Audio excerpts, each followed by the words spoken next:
2025 का महाकुंभ प्रयागराज में एक बार फिर संगम के तट पर आस्था का महासमागम होने वाला है। 13 जनवरी से शुरू होकर 26 फरवरी को महाशिवरात्रि के शाही स्नान के साथ यह आयोजन समाप्त होगा। करोड़ों श्रद्धालुओं की भीड़, गंगा यमुना और अदृश्य सरस्वती का संगम और हर जगह गूंजती हुई भक्ति की आवाजें। पर आज बात सिर्फ 2025 के कुंभ की नहीं, बल्कि उस कुंभ की करेंगे जिसने भारत के इतिहास में नई लकीर खींची। यह कहानी है 1954 के कुंभ मेले की, जो आजाद भारत का पहला कुंभ था। यह मेला सिर्फ एक धार्मिक आयोजन नहीं था, बल्कि भारतीय प्रशासनिक व्यवस्था और समाज के विश्वास का पहला बड़ा इम्तिहान भी था। तो चलिए जानते हैं आजाद भारत के पहले महाकुंभ के बारे में। 1954 का कुंभ कोई साधारण आयोजन नहीं था। यह पहला मौका था जब अंग्रेजों की छाया के बिना भारत ने अपने तरीके से इस आयोजन की बागडोर संभाली। क्योंकि अंग्रेजों के समय में कुंभ का प्रबंधन उनके अधिकारी करते थे, उनके लिए यह भीड़ प्रबंधन का अभ्यास भर था। लेकिन आजाद भारत के लिए यह आयोजन आस्था और संस्कृति का मेल था। उस समय यूपी के तत्कालीन मुख्यमंत्री गोविंद वल्लभ पंत ने खुद व्यवस्थाओं का जायजा लिया था। उन्होंने नाव पर संगम का चक्कर लगाया और इतना ही नहीं, उन्होंने खुद पैदल तटों पर घूमकर व्यवस्थाओं को भी परखा था।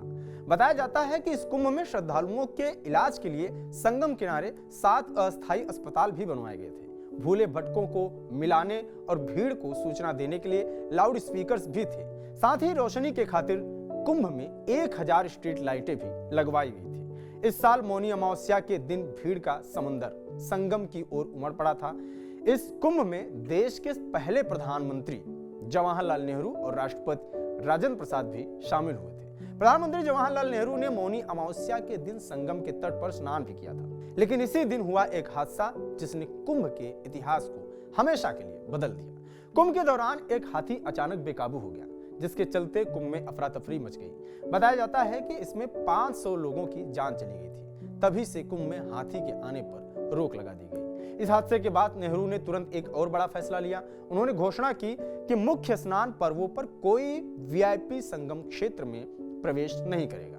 1954 के कुंभ ने सिर्फ आस्था का संगम ही नहीं दिखाया, बल्कि यह भी बताया कि भारत एक नई राह पर चल पड़ा है। उस समय कुंभ में लगभग 12 करोड़ लोग आए थे।